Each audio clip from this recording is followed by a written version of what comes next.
All right, Farley and I are bringing you back to check in on the assembly, give you a little progress update on what I've been doing. All right, so as you can see, I've got the spindles bolted on, and I've got the caliper brackets on, and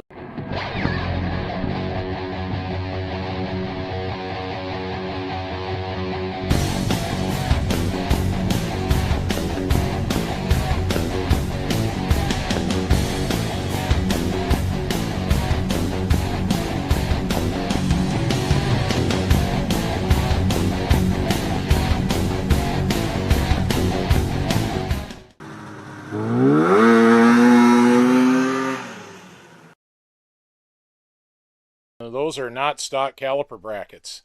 Those are from Solid Axle, and they're going to take I believe they're going to just take the rotor or the calipers I already have on my Jeep. And the reason I'm going with them isn't because of that. It's because I have the Solid Axle Dana 65 on 5.5 hubs sitting here. I also have a bunch of Dorman lug studs, a couple brand new rotors, some 35 spline drive flanges. I'm going to make some new covers for those flanges eventually. And then this box full of goodies is wheel bearings, seals, and brand new spindle nut kit. So that's where I'm at. All right, well, we're at the next, thank goodness I have a lathe moment. These F-150 rotors, they don't fit.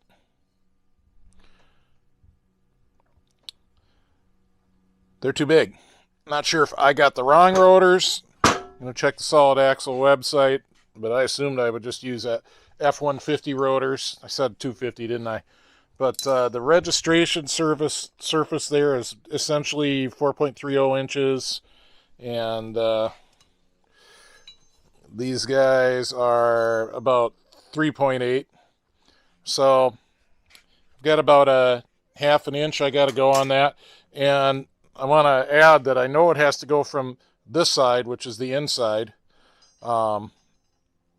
because the lugs just kind of pile it in the rotor. They don't really grab it.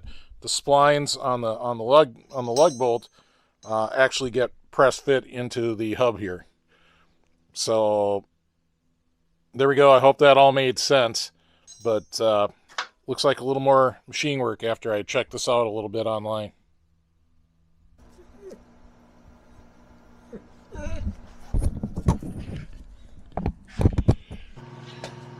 All right, here we are at the lathe again.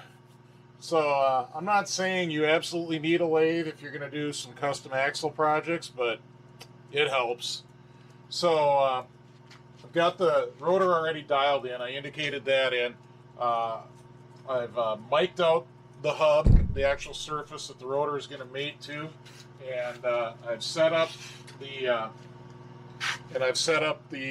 dial bore gauge with the mic. So I now know exactly what I gotta bore it to, and of course the dial bore gauge has got a pretty limited range, so I also have a caliper to get me up close.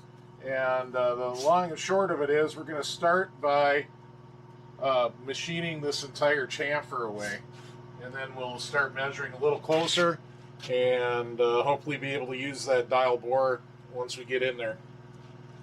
So here goes.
at that.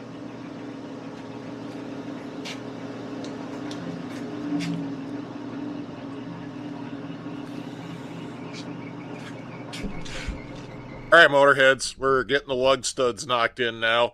So here's what I got going on. All right, so I'm using these Dorman studs. I don't know if you can read the label, and I don't know if you care. They're from a 79 F-150. That's what I looked up. And I'm just dropping them in. The other hub and rotor, I already knocked them in a bit with the brass punch and the hammer. And then back at the hydraulic press, well, I'm just gonna press them in. So there you go. Set you up quick on a something and let you watch this.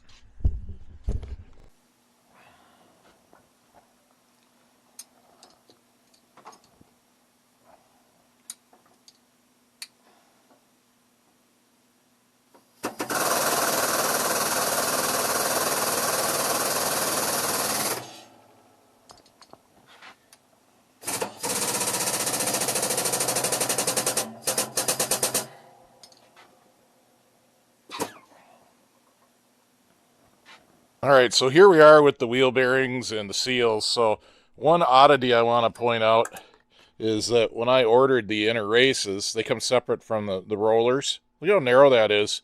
I went back and ordered a spicer. So this is a 382A, and or I ordered the Timken. This is a 382S, and I'll just show you. I like how that sits in the Timken. You know, that's good. Look at this. It's in. Technically, it would work, but that's a pretty narrow race. I feel like that Timken race is going to be better suited to the application. The front came as a cup and cone set, so we're good to go there. Wheel bearing seal. So the next step is just to drive these in.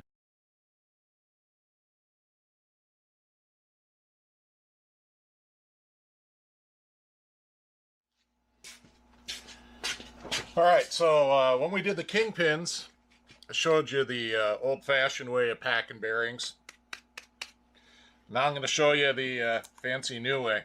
So this little device is from Lathe, you know, made in the USA, Lathe tools, good stuff. I'm going to just load her up with some fresh wheel bearing grease. It's got some in it, but you know, we'll add some in because we don't want to run out or anything. Leave enough in the can to put what I need to put into the hubs. So this thing is absolutely awesome. If you've never used one before, I highly recommend you try it. All you got to do is put your bearing in there and then press down. They say you can even use it in a press, although I never have.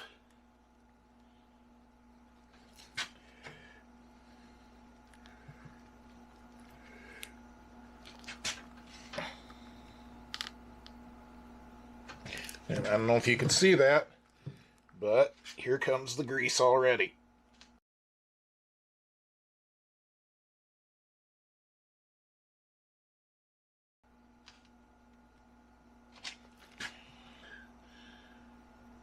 Fully packed. Just that easy. I gotta tell you, I love this tool.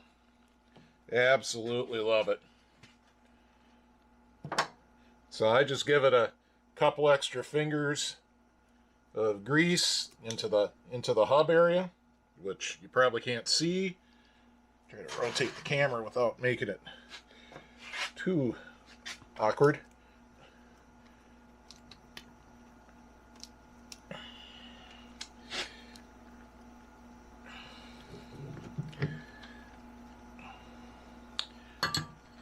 Throw that bearing in, and then it's time for the wheel bearing seal. But nothing to putting these in.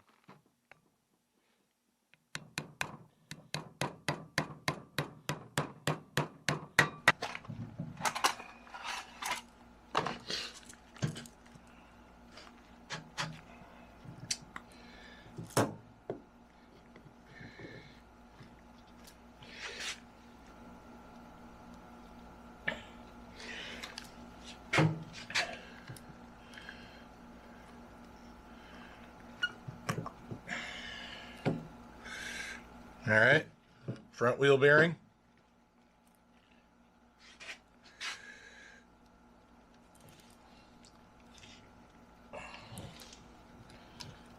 Bunch of extra grease in the hub. Not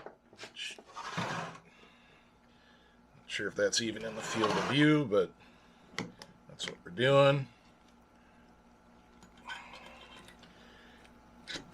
Throw that in there. All right, before we jam the hub on, I want to talk about hub nuts quick. So, you got 3 pieces going on here. I think I just got grease in my hair. This nut with the little pin right there, that's your inner nut. That goes on first, the pin faces outward. Next, this washer goes on. So you can see the washer has a little notch that goes into the keyway, and then the outer one goes on.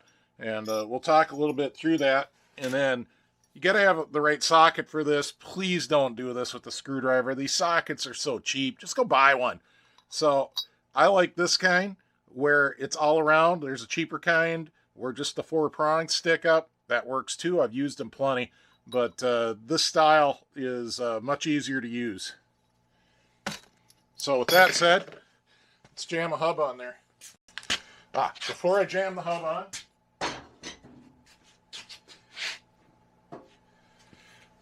I do want to make sure that this surface is greased.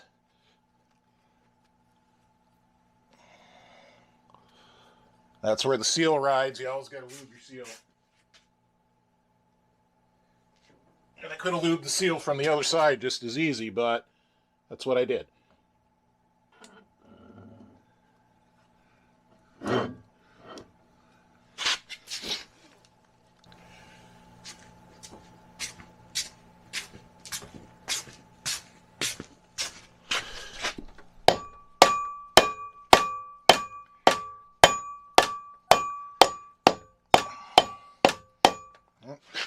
There we go.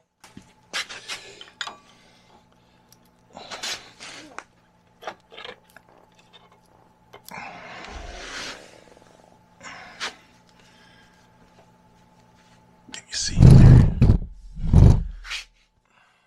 Can't even touch the screen to see if you can see what's going on. All right. So once again, this is the one with the pin, and the pin is facing out.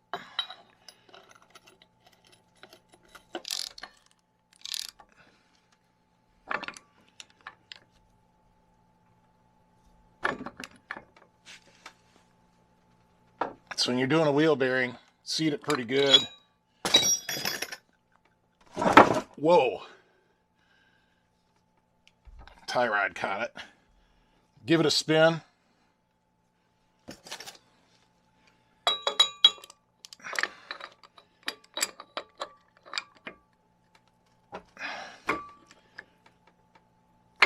All right, gonna tip it back, I think, maybe. No. Then you're going to back it off 1/6, which will be right there. At this point, things are spinning nice, but there's no play. Now you got to peek up in there and see where your pin is. It's right over here at about 4 o'clock.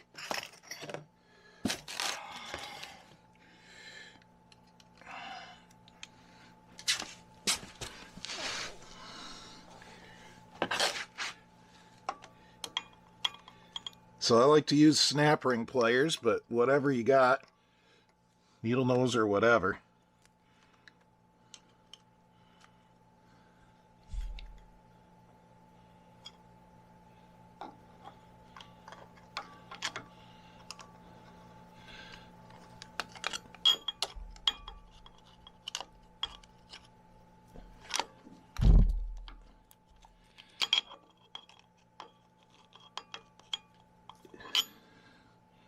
Now for the tricky part. It's in the keyway, it's not in the pin.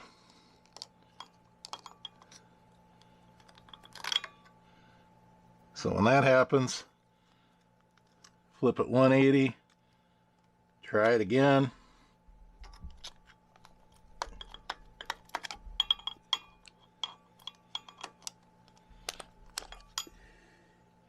And we got it on the second try, I believe. Yep, she's down, tight, seated flat. All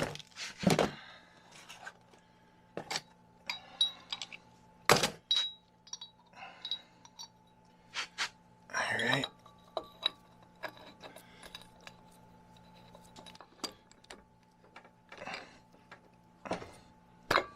Torque that outer nut. Good. Still spins good. Life is good. I'm not using locking hubs. I'm using drive flanges.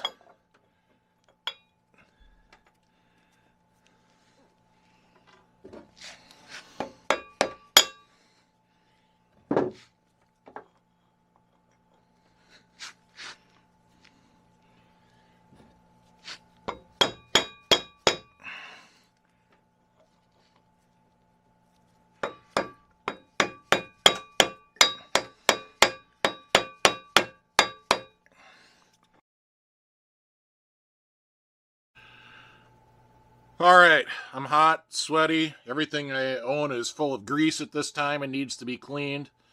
But eventually I won. So I'll give you a little recap. At the start, the hub really didn't want to go on. Usually you can push them on. The inner wheel bearing is a little bit of a... I measured it should have 2 thou clearance, but it was pretty tight on there. So I had to get a soft hammer, knock the hub on.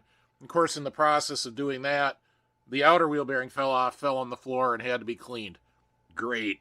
So I got that back together. The wheel nuts were pretty easy. Hopefully I got some really good footage of that and explained about those. And then the drive puck fought me. Just fought me like crazy. And the whole issue was that it just needed to be centered better. The shaft needed to be centered better. So back here inside the knuckle, I had to pry on one of the ears, the axle shaft, and then whoop, everything popped together. So that's all good. So there's one issue left to address, and it's not going to happen in this video. If you look in here, here's the snap ring, here's the puck. The purpose of that snap ring is to hold those floppy inner spindle bearing seals up against the spindle, that big one especially. And with that amount of space in there, it'll lock right away. So I'm going to have to fix that. Camera problems. So I got a couple ways I could fix it. The quick dirty fix is just to make up a spacer or a washer, quick lathe job, stick that in there, put the snap ring back on. That'll hold it just fine for temporary. The long-term fix is I'm going to make an aluminum cap out here on the end, so I'll need to get some aluminum, same diameter as the hub. And what I'll do on that is countersink for 3 socket head cap screws, and I'll O-ring those, and I'll O-ring around the outer edge, and then those screws will actually hold everything together and hold the seal up against the spindle and do everything. So that's the right way. That's a future video. It's not part of today's video. So I'm going to wrap this up for today. Wish me luck on side 2. If you're enjoying this, please like, share, subscribe. Please leave a comment. All those things help my channel get promoted. And right now, my channel is going nowhere. So I need your help. If you enjoy this, please help with those. If you got any motorhead buddies that are into this kind of stuff, please have them check out the channel.